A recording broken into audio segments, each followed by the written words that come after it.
So good morning, and on behalf of CEID, I would like to welcome you to our Emergent Literacy, It's Never Too Early to Start webinar.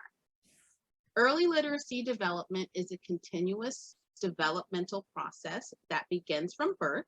By providing positive early experiences, we can lay a solid foundation to build reading successes. But what if there are obstacles, an unexpected diagnosis? It's perfectly normal to have emotions and concerns. The purpose of this webinar is to provide support and information to our parents on how to create shared reading experiences, read subtle, receptive, and expressive cues, and learn strategies to provide early access to language. So last year, I attended a webinar on literacy, and I was so impressed, and I just knew we had to share the information with our parents here at CEID. So I emailed the presenter the moment the webinar was finished, and she said, yes. So on behalf of CEID, I would like to welcome our guest panelist, the project coordinator for California Deafblind Services, Julie Maier. Welcome, Julie. Thank you, Sean Renee. I'm really happy to be here. CEID's one of my favorite organizations out there, so. That's fantastic. So we're gonna start this lecture/hybrid question and answer session. If anyone has any questions, please put them in the Q&A box or in the chat box. I'm gonna pop off the screen. I'm going to let Julie start, and if you have any questions, I will get to them and we will get to them at the end, okay? All right. Thank you, Julie. You're welcome. Now I'm going to share my screen. Oh, and I don't have access to do that, so you have to enable me. Yeah. I thought we did that already. So you're a co-host. Okay, let me try again. Yep. Okay. There we go. Okay, and I'm going to share the sound and optimize for video clip. Okay. All right. Hello, everyone. As Sean Renee said, my name's Julie Meyer, and I work for California Deafblind Services, and we are a federally funded project. We're funded by the Office of Special Education in Washington, D.C., so the federal government, and we provide technical assistance, training, and support to families of children who have both vision and hearing issues, as well as educational teams from birth to 22. And Sean Renee saw me present at an early intervention webinar.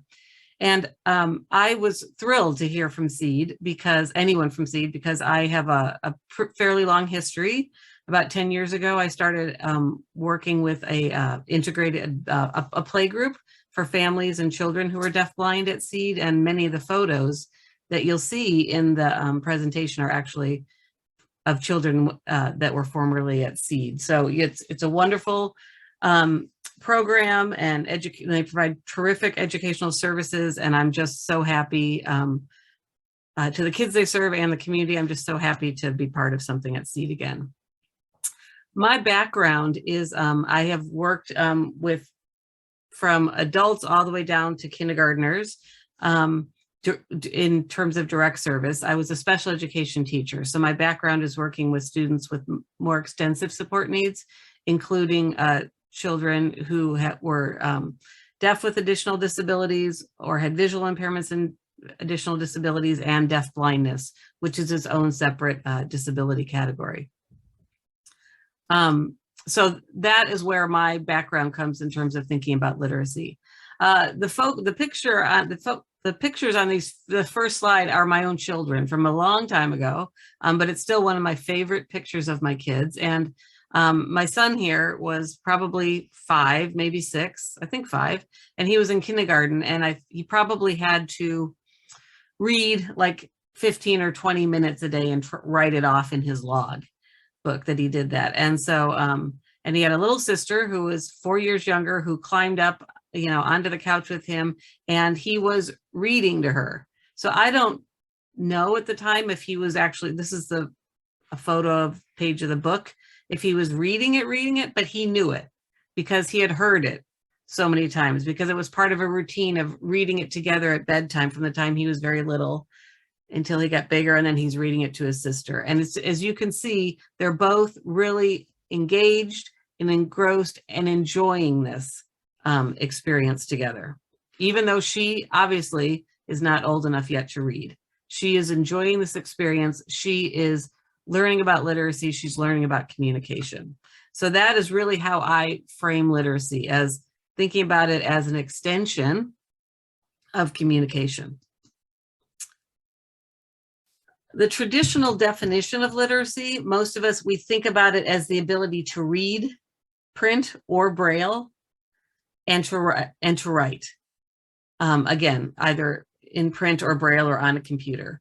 And the thing about reading and writing is that they're symbolic systems. So it's not the actual thing. It's not an actual ball, but it's being able to recognize text or braille that says this is a ball and know what that is.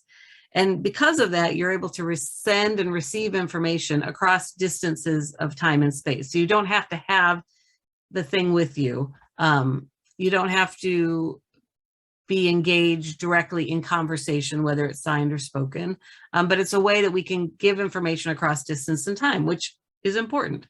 But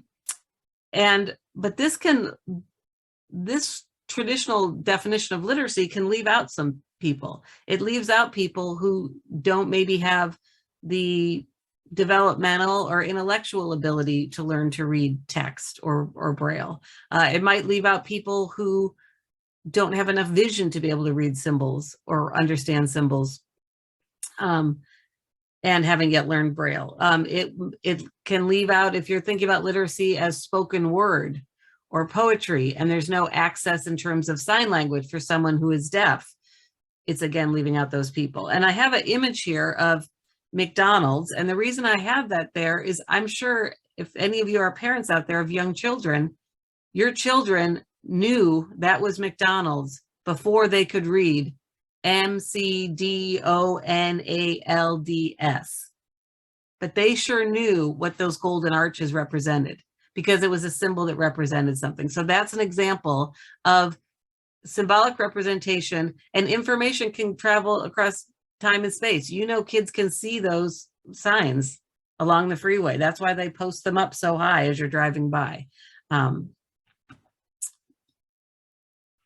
I believe, and I've got a quote here from Barbara Miles, who's a deafblind specialist in our field and has written some really amazing things about communication and interaction and literacy for children who are deafblind.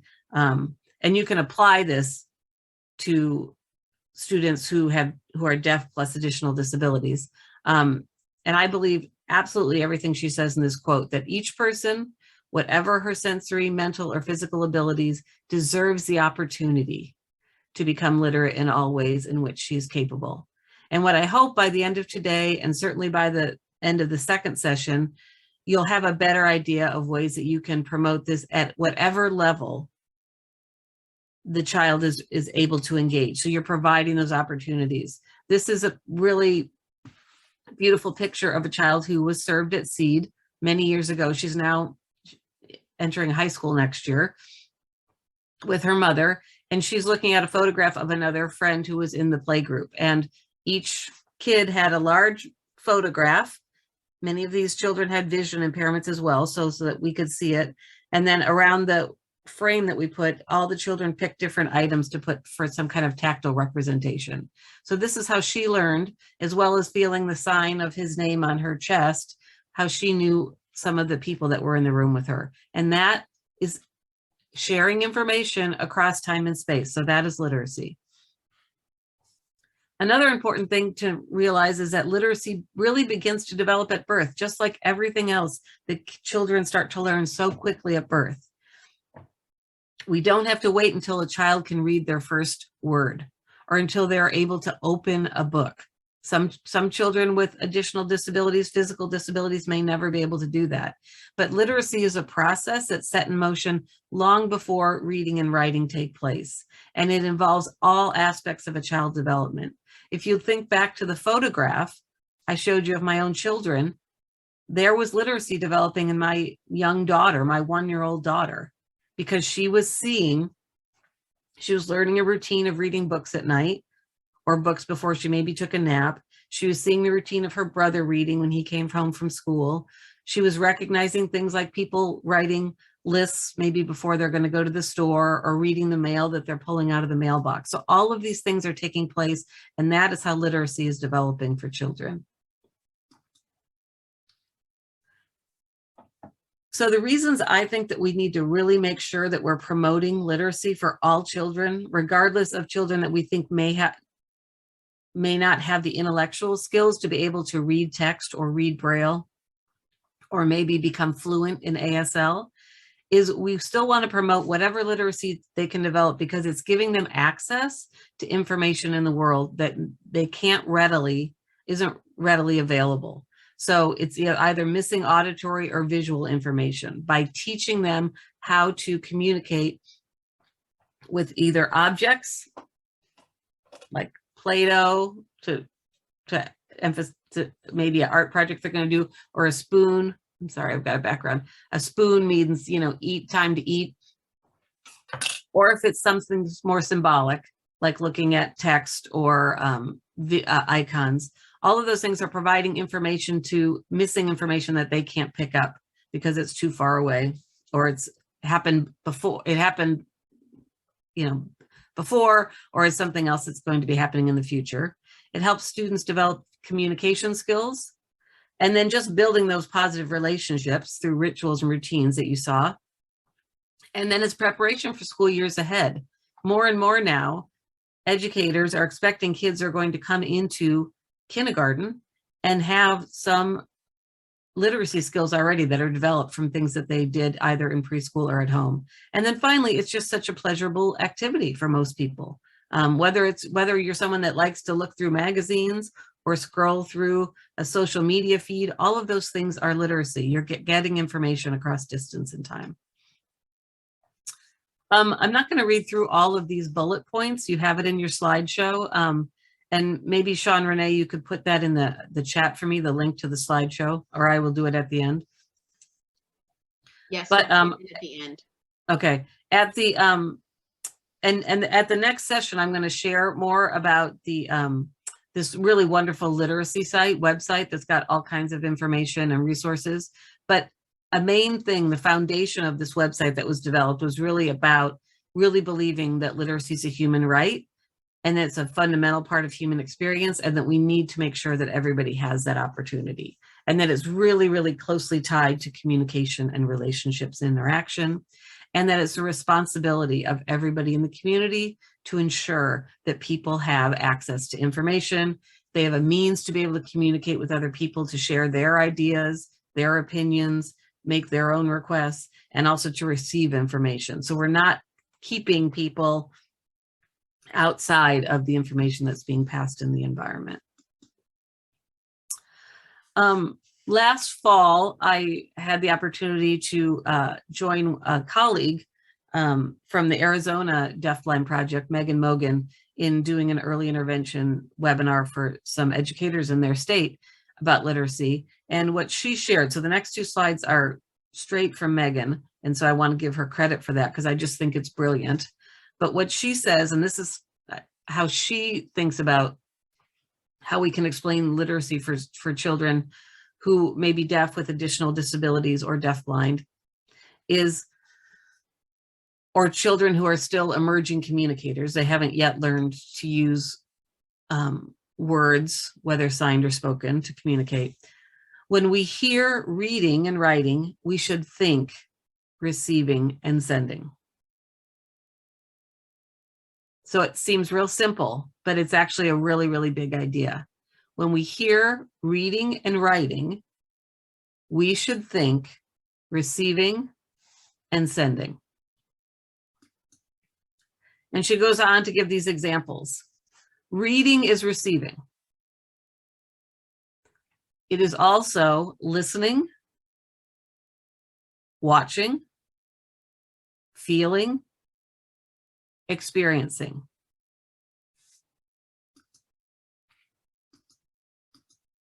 Writing is sending. It is also speaking, signing, doing on or acting upon, and responding. If you think of reading and writing with these definitions here that you see in these columns, you can see that literacy should be an expectation for all children, no matter what their abilities. Okay, so I want you to keep that in mind this session and the next session. So we think about this then as literacy being this expanded this form of communication. So we're expanding literacy beyond being able to read a book. So we're not just thinking about texts. We're really thinking about there's a way to communicate, share ideas, information, opinions, feelings. And because of that, you're able to have these connections with people. And that is what's going to help these children learn more about the world. So, and emergent literacy skills can help kids learn that objects, photographs, and pictures all have meaning. And those are all the first steps to understanding symbolic representation, which would be text or braille. So they can learn that all those other ways are ways to gather information. So this is a picture again of another child who attended CEID. Here she is with her brother. If any of you have been to, sorry about that, been to the Oakland Museum, you might know this big structure. There's a big burl sculpture that's in one of the open corridors. And they encourage children here to touch the art and to explore it. So it's this beautiful photograph of her and her older brother really just exploring and her learning about a big, huge redwood tree and how large it can be and things like that. That, for me, that experience, she's, acting upon something. She's feeling something. She's learning. This was her cubby at CEID, and look what they did. This was remarkable. So she has a photograph that she can find of herself, but it's also paired with her name because we're going to have the expectation that she's going to learn the letters of her name. There's another photo down here where she can learn that's where she puts her shoes. There's a photograph of shoes. There's a card that shows her the sign for shoes. There's shoes spelled out in text with braille beneath it. So many ways for her to access information. And this child, I will tell you now, she's in 3rd grade and she is reading. And she's being introduced to more braille now. And she signs.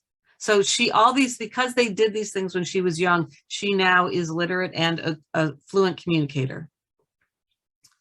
A key thing with this kind of development with young kids, so I'm talking to you, you're either interventionists or teachers that are working with young children or parents, is everything when kids are learning to communicate and when they're learning literacy skills is about that connection they have with other people. So it's really, really important, and especially important for a child who may be deaf with additional disabilities or deafblind, that there's trusted people around them. The partners that they're having these interactions with are people that know them well and that they know well and they trust. And these interactions are centered around building trust, being predictable, being consistent. That means you're dependable, and being responsive. And we'll talk more about this at the next session as well. But this is something that's really key to keep in mind with the few routines I'm going to show you next. So oftentimes when I'm working with teams, they think of literacy, and this is understandable because this is what happens in school, that literacy happens at a certain time from 9 to 10 in the day, or when we do circle time and do the calendar, and then when we read a story later, but those are the only times for literacy. But from what I said earlier about this connection between communication and literacy, we really need to think about literacy can fit into so many parts of the day. And so where it fits for a child who's communicating at a pre-symbolic level, so they're still learning that a symbol has meaning, it's going to be in established routines, even if the child is only partially participating in that. But their routines are consistent and they're predictable. We're going to maybe use touch cues, object cues, name cues. And I'll talk more about those next month when I get more specific. But just to give you an example, an object cue might be presenting a cup and a fork to tell someone it's mealtime. It might be giving a child an actual book to let them know it's going to be story time. And a name cue might be every time you meet a child. I wear this for the children I work with. It's a beaded bracelet. So anytime I meet them or interact with them, I'm letting them know that Julie's here, and they feel my bracelet and they start to associate me with that. Active learning, which is, again, children having the opportunity to act upon their environment and become more independent learners. And then just social connections through shared experiences. Again, you see this young child here at CEID looking at a photo of a friend, and you see she's well supported, things like that, and being given a lot of time to take in the information. And then she had a response of whether she recognized it. There's a photo of a calendar system where this is what a child learns, that this may be mealtime, and when it goes into the bin with the red around it, that means it's over. So again, teaching concepts that way. Your role as adults in promoting literacy skills are these 4 things. First, your expectations, that you believe that the child can learn to read and write or to receive and send, that you provide materials and plan activities that are engaging. You want to start with things that the child's most interested in to build their confidence, engage them in the activity. No kids like to engage in things that they don't find fun or interesting. So you're going to have less success if you don't think of enjoyment. Meaningful opportunities. So thinking about ways to promote that literacy skills by modeling the use of how you're doing it. There's lots of ways that we use literacy throughout the day. So every time that you're writing a little list or that you're reading something, not just a book, but reading for a functional use, let your child see you doing that. Let your child see you looking for your set of keys when you're going to leave, and help them learn that different keys, like dad's got one set of keys, mom has a different set, maybe brother has another. There's lots of ways to be modeling this. And then focusing on concepts and context. So thinking about the child's life experience and plan activities that help them learn more and more things about the world. Many of these children incidentally don't easily learn about the world the way that typically sighted and hearing children do. So today I want you to walk away with 2 things. I'm going to show you some examples of daily routines and a shared reading routine. Okay. So, and I'm just going to check my time. All right. So daily routines are things that happen regularly and provide lots of opportunities to practice new skills. And it also helps kids learn the idea of things happen in order or a sequence of steps, or at a certain time in the day. And this will allow, if you continue to use some kind of symbols, whether it's real objects or you're signing. So there's this example of the mother she's signing on the child's body, eat. And then she's waiting for him to see if he will respond to eat. So this right here is literacy. He's receiving a message, and then he's sending the message back. He's confirming, yes, it's time to eat, or yes, I want to eat. And doing this and having someone that's responsive and trustworthy, you can then provide the structure and security for the child, so they're going to be less stressed out. You see a nice photo here of Nan, the dog from CEID, and a young boy who used to attend there, and Jessica, one of his teachers. And lots of concepts, lots of vocabulary, things like that were being shared in this encounter. So that's a routine that happened at a certain time in the day, in a certain room, in a certain way. All of those things are helping to build concepts and build literacy skills. I now want to show you a short video clip. This is a mother and a young boy, and she's going to provide him, he's got a few options of things that he can be playing with. And she's going to, I just want to watch how she does the things that I talked about, that she's a trusted person, she's being very predictable, consistent, and she's waiting and watching for his cues.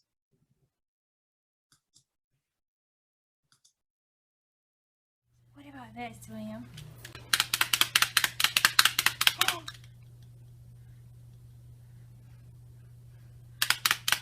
Oh, did you find your book? What about this?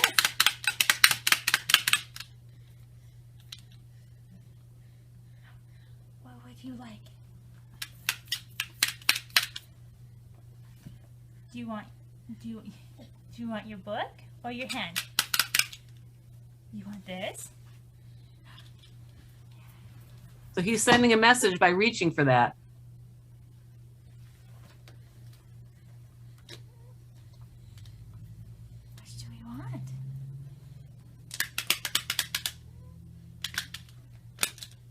finished with your hand? Your clappy hand?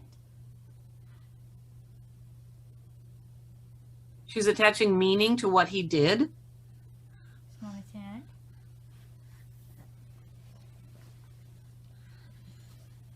What do you have? You have your book, your favorite book, huh? So I just, so many great things happened there. She was recognizing that he was sending a message. She was responding to it. She was attaching meaning to it. She was pausing and giving him plenty of time. He's now going to become a confident communicator. He's going to start to learn.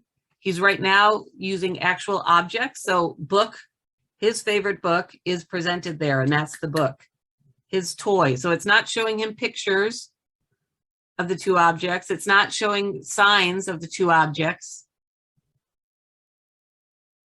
It's having the actual things there, because that, in terms of development, that is where he is at. Next is, whoops, next is a bedtime routine. So this is a routine that every family has. So this was developed by the Washington Sensory Disabilities Project. And so we'll watch this. Bedtime. How do you decide what's most important to include in a routine? First, ask the child's family how they do this routine at home. Christopher's mother developed a bedtime routine that included his favorite vanilla-scented ball. She tells him it's bedtime and then starts their little system. Go to bed, and we tell him when it's time to change his diaper and whatnot. But he likes to play in bed. It's really the biggest thing. Wanna lie down? Wanna lie down? And we have a little system. We try to do things the same so he knows what's happening. It's covered first, and then we squeak the ball.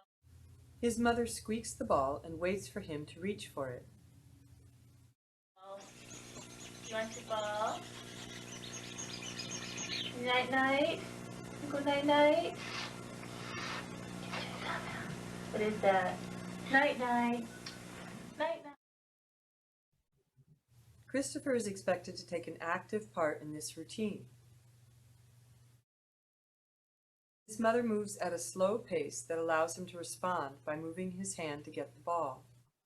Christopher's bedtime. 1. Pull up the covers. 2. Squeak the ball. 3. Wait for him to reach for it. 4. Say goodnight and kiss him goodnight. His bedtime routine grew. They added more accessible communication, one of the keys to a good routine. How do you decide where to start when building a routine? Choose a physical routine that happens several times a day. Add a child's preference, such as the scented ball. Build in communication based on what's most accessible to the child.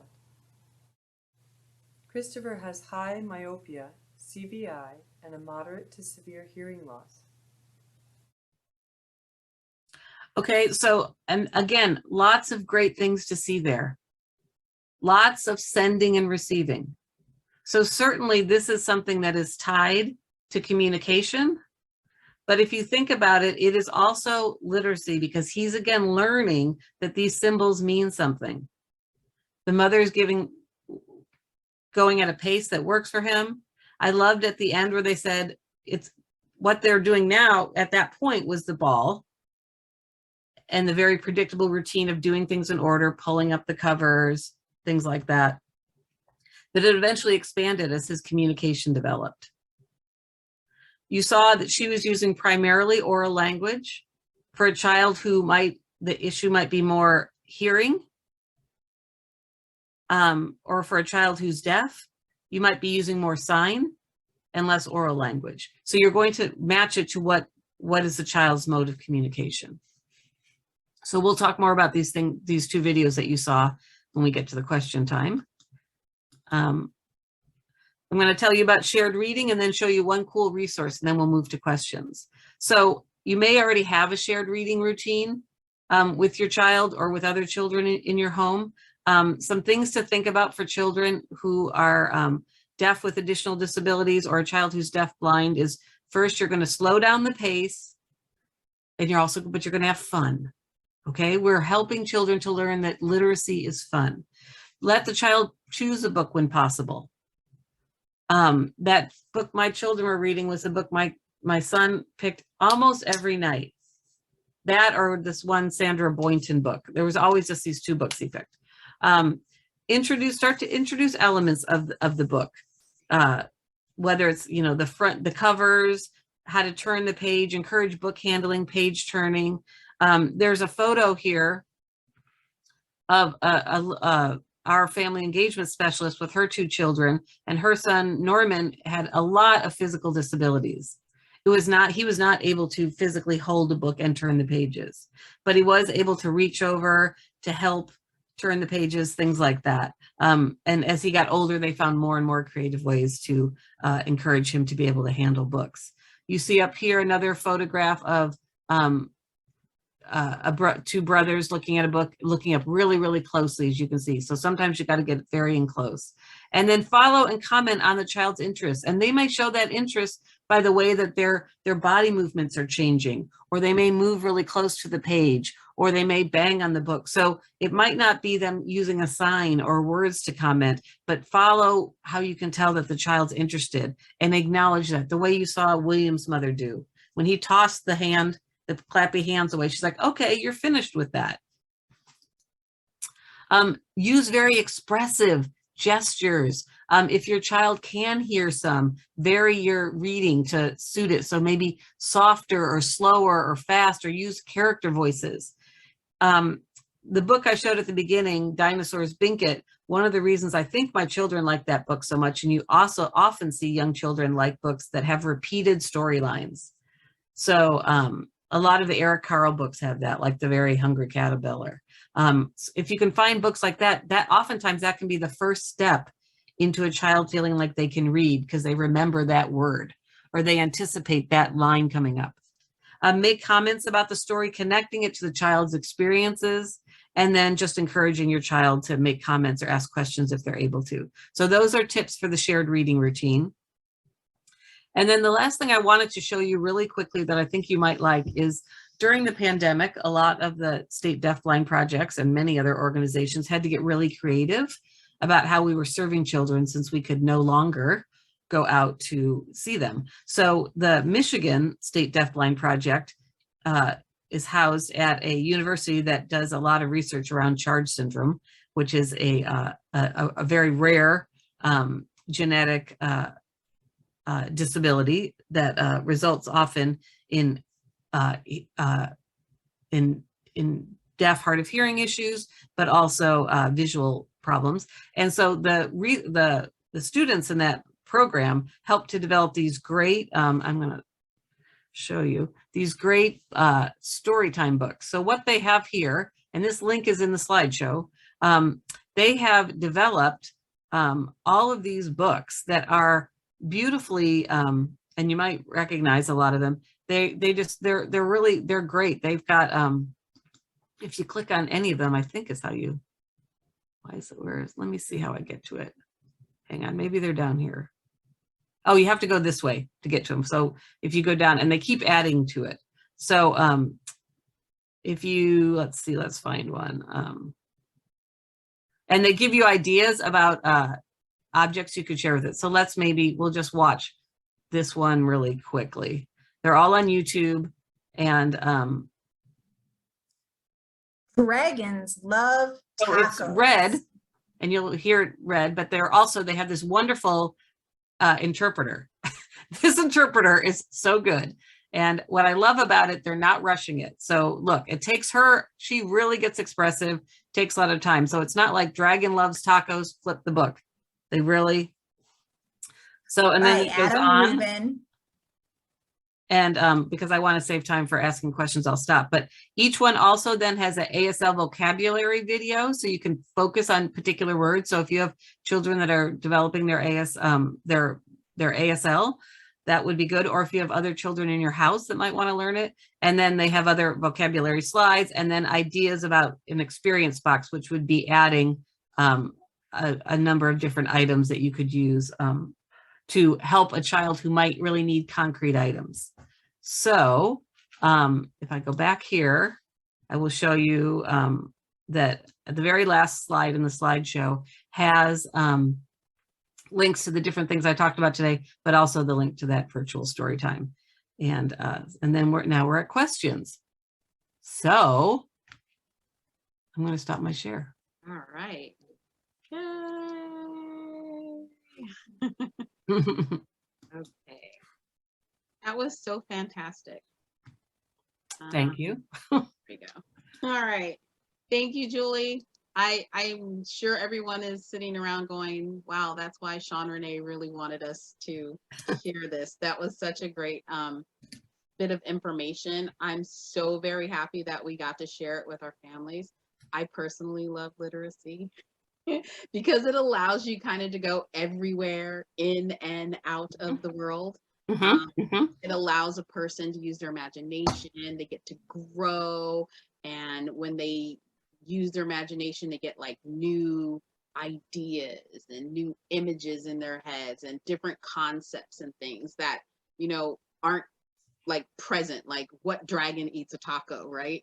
Right, exactly, exactly. What does that mean? What is, if we listen to this book and the descriptions of what this dragon is and what it looks like and how it's eating a taco, is it a soft taco? Is it a crunchy taco? It allows our ideas and our imagination and our cognition, we lost someone, to kind of get in, and she's gonna pop back in. It allows people to kind of use their imagination and build that cognition so that your minds can be creative and resourceful. And that's really why I love literacy. For some reason, Julie has popped out. Maybe her internet has gone out, but I'm trying to figure out if anyone has any questions. We don't have anything in the chat box and we don't have any Q&As. So are there any questions from parents or participants that you would like answered? And I do have a list of some, if no one's going to pop in. Let's see. And FYI, everyone, Julie has popped in the link for the slides. So if you want the slides for yourself, those are also in the chat box. And are there any questions?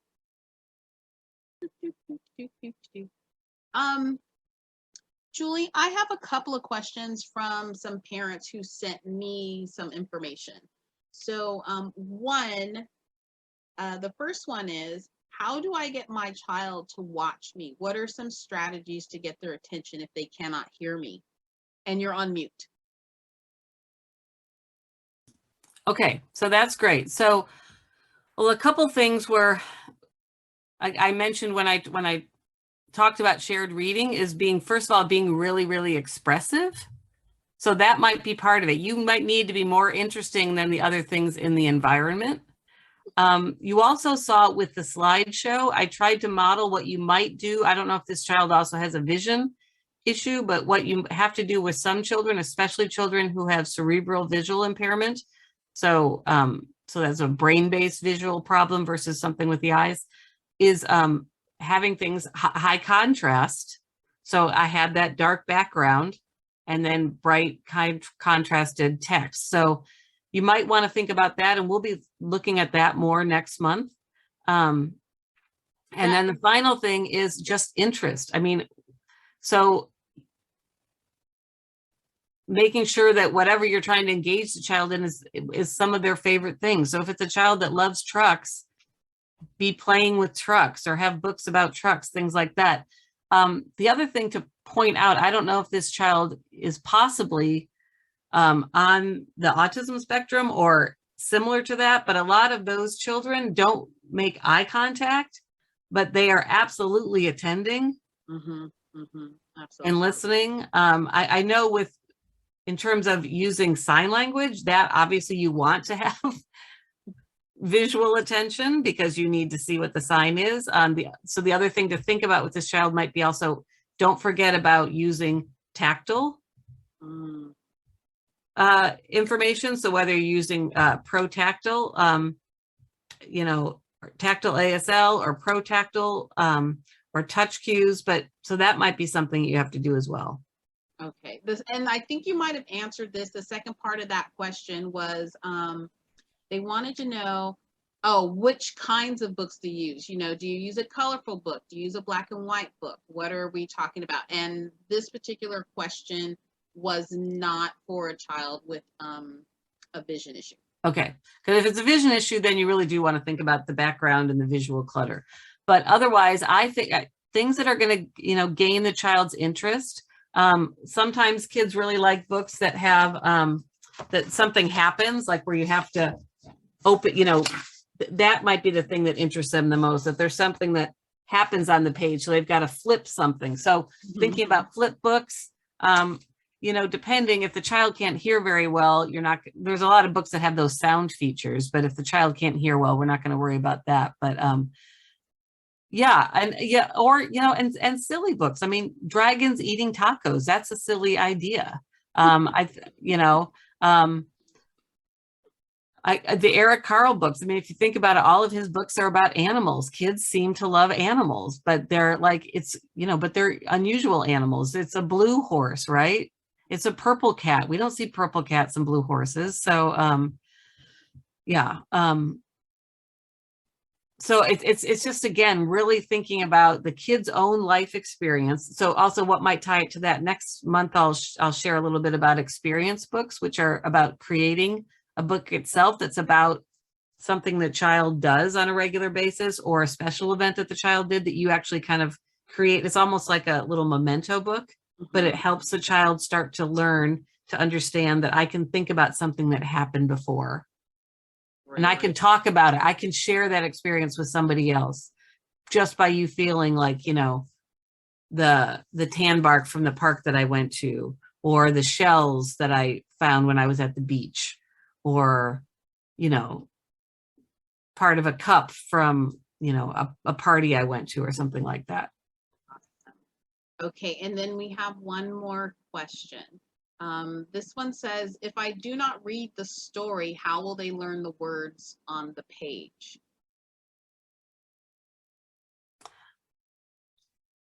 Well, I mean, even for typically developing kids, that isn't always how they learn the words on the page. So I think a part of literacy is developing a rich vocabulary as much as possible. So for some kids, their vocabulary is going to be very much around the routines in their day, like, you know, knowing that the cup and the fork are their favorite book or ball. And then for other kids who are more typically developing, they're hearing all this vocabulary. So there's nothing wrong with, and part of literacy is storytelling. So you're at least modeling that. So if you're not reading the book, if you're not reading the words on the page and you're telling your own story, if that's interesting to the child, do that. If you want to be connecting it to the words on the page, I would be thinking about making sure the books are developmentally at the child's level. And, you know, so be picking books that are designed for children who are whatever your age the child is, 2, 3, 4. That's why a lot of those books have repeated storylines. That's why they don't have a lot of text on a page. Yeah. I absolutely love the Eric Carle books. I just think they're so, because they have the repetition. Mm-hmm. They have very simple storylines, and they may, you know, they may be short and kind of simple, but that's, I think, developmentally where you need to start. Yep. Especially when they're babies, and yep. or just picture books. I love picture books, because then you do get to make up your own story. Exactly. Yeah. All right. Well, with that said, we really do not have any questions in our little chat box. Everybody, oh, wait a minute, we might. That's me. Okay. For the few people that are here, which I really appreciate, it does. I just put in a short survey because California Deafblind Services, this is one of the things we do for anyone who asks across the state, and it does help us to get feedback from you to know if the information that we're providing is useful. and relevant to you. So yeah. Yes, so please, if you are in the room, take an opportunity to click on that survey, and please make sure we have a hand up. Let's see. Laura, did you have a question? Let's see. No, maybe not. No, okay. So if you could please kind of click on that and make sure that you fill that out for Julie. That would be tremendous. Oh, thank you, Laura. Yeah. Oh, Um, it was appreciation. yeah. Yay. And it's a very short survey. It won't take you. After this webinar is over, you'll also receive one from CEID, and it's also, you know, a short little survey for the same exact reason. We want to make sure that we're bringing you guys all the materials and information that you need. With that said, I would like to thank Julie on behalf of CEID. We really, really appreciate you coming in and giving out this information. It was My pleasure. wonderful. Yeah. I loved it. And yeah, and I hope the recording's useful. So yeah. Yes. Yes. Mhm. We had a lot more, but I guess, you know, Monday morning blues. Yeah, yeah. And my contact's on the front slide of the slideshow, and I truly mean it. If anybody needs any resources or support, please contact me. We're happy It really to help. does mean it. Thank you. All right. Have a good day, everyone, and thank you for attending. We appreciate you. Bye-bye. Bye. Thank you. All right. Thank you, Carrie.